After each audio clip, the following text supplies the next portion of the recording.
Hey guys, today's story is about a panettone. A crappy DM. I've had a few brief horror moments in my experience with RPGs, but this is one of the most extensive, so it's going to be a long story.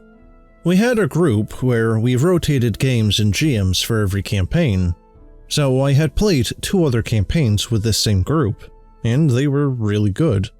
And the story begins quite a while before the campaign started.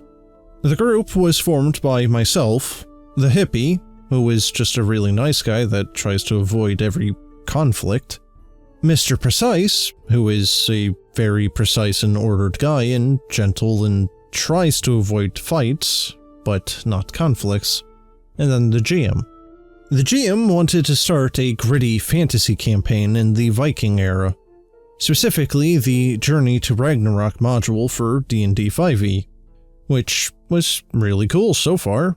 He had played D&D 3.5 before, but never really read or played 5e, and he suggested that it would be fine for him to play it as a GM. Mr. Precise and I started to point out some problems that may occur while using D&D to play the gritty campaign that he's describing.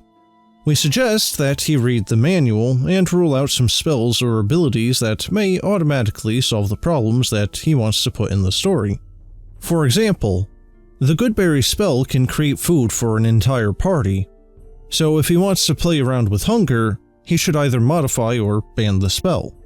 To which he responded with that you can take the spell, but if you do, you'll be incarcerated and forced to cast it every day to make food for the people. He asked what kind of characters that we wanted to play. I wanted to play a druid, and Mr. Precise a wizard. And after we created them, he started to ban some things, such as being only able to choose human as the only race, and being only able to choose class specialties from the Journey to Ragnarok module, as well as being unable to use fire as a wizard, or any other spells that he thinks that aren't right. And as he says this and doesn't elaborate on it, we don't really know what he means by right. And wizards can't have a book, as writing doesn't exist in this world. So at this point, Mr. Precise and I stopped modifying our characters at every new rule, and asked him to make a full list of what was banned or modified. He responded with that it would be too long to read everything and make a list. With some days passing, he still hadn't gotten around to reading the manual yet. And Mr. Precise still wanted to play a wizard, so the GM suggested that he could sew runes into his vest instead of having the book. Which is cool, but he would have to find the rune corresponding to the spell to learn them, as well as rolling a sew skill check, rather than Arcana, and if he failed, he couldn't learn new spells until the next level. They started to discuss this, as Mr. Precise thought that this was unfair, and it never really devolved into a fight, but after a while, the GM said that he couldn't be the GM because we're too hostile to him. To this, we just stated an old Italian saying, clear agreements lead to long friendship. But at least the problem is avoided, right?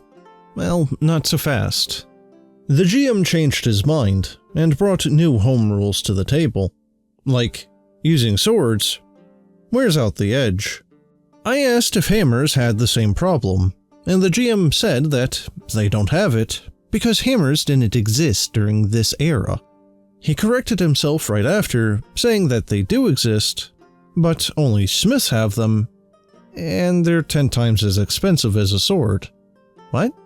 After some discussion, the GM cancelled his house rules, and just said that he can use whatever he wanted to in the campaign because he's the GM, which we didn't agree to.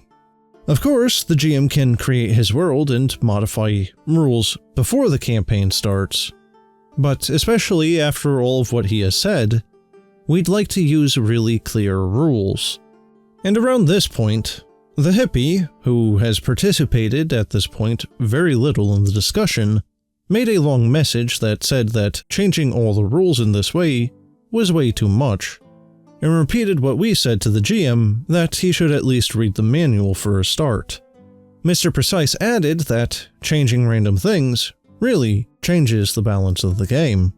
The GM ignored the hippie and said that there was no balance since the GM has all the power, and that he's changing everything to make the world more realistic and similar to the Viking Age.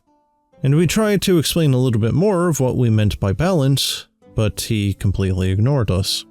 At this point, he was also mildly insulting us, saying that we were polemical, as well as being always negative and talking nonsense.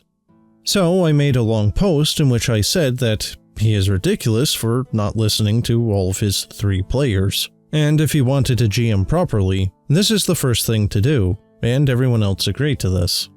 He spat out some other insults, and stated that he will not be our GM, but there's more to this.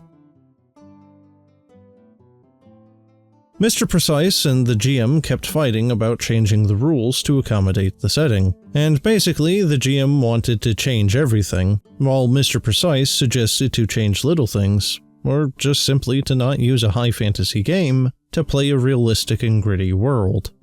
And I'm going to skip a lot of the other nonsense that happened, as this post is getting a little bit too long. But around this point, the GM still hadn't read the manual, and I suggested to change the game. Or if he didn't want to, then he could leave the task to us to remove all the things that could break the gritty game that he's describing. Or, as a more desperate move, remove all the magic. It's really bad to remove all the magic from D&D, but this is what he was describing for days. A gritty world where people fear hunger and the cold. How can we fear hunger and non-magical cold if we can just cause food and fire to spurt out of nothing, or creating magical space with comfortable temperatures? So the GM finally decided around here that we'll be playing Symbaroum, which is a D&D-like game with low magic and a little bit of a Viking flavor. I read the Symbaroum manual, and I didn't like it very much, but whatever. The GM asked what characters that we wanted to do. And oh boy, here we go again. Mr. Precise asked if he could make a necromancer, which is a school of magic, exactly like the others in the game. And the GM said that he could do it, but only if he was an NPC. Confused, we explained that a necromancer is basically a wizard, and he didn't have to be evil. The GM said that his spells suck because they can kill friends, while in reality, there's one necromancer spell that will target all living creatures nearby. But he could either just use it in the right moment, or just not use it. The GM continued to make home rules and change things up, as he did for D&D. But you get the idea, and I don't want to repeat too much, so I'll skip to just the best parts.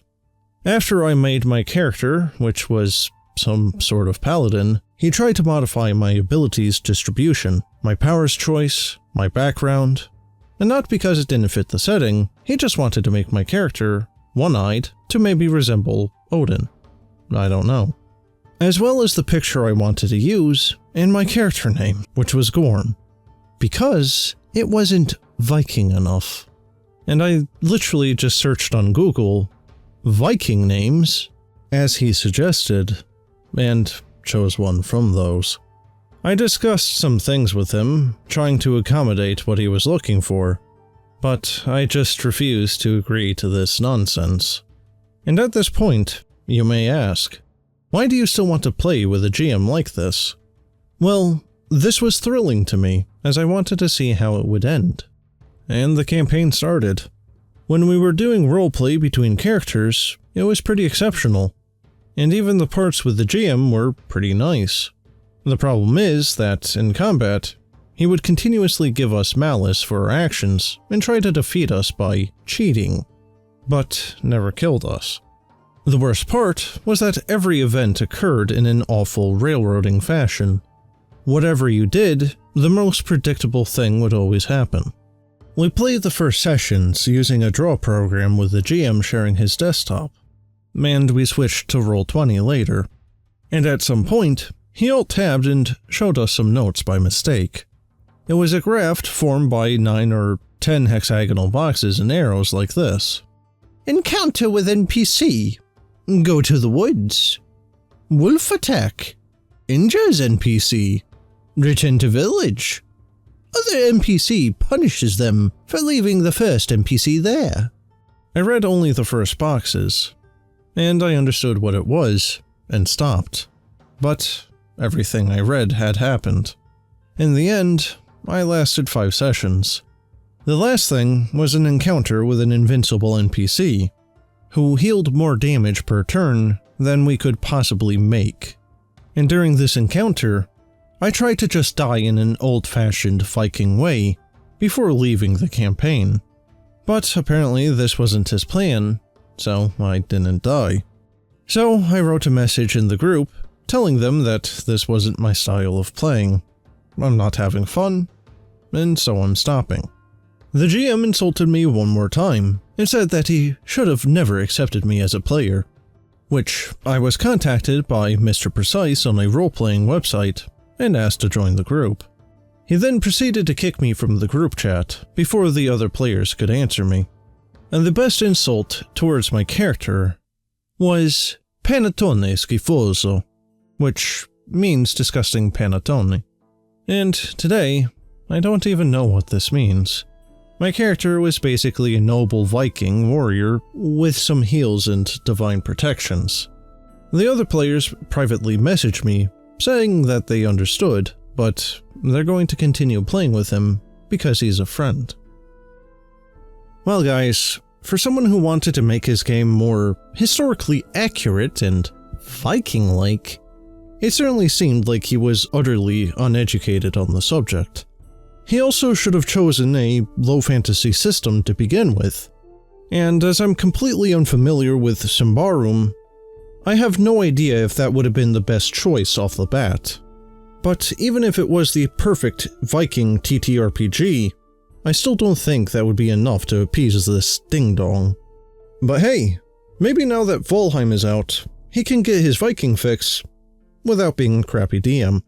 But in any case, that's the end of this story. Hope you guys enjoyed, and have a good one.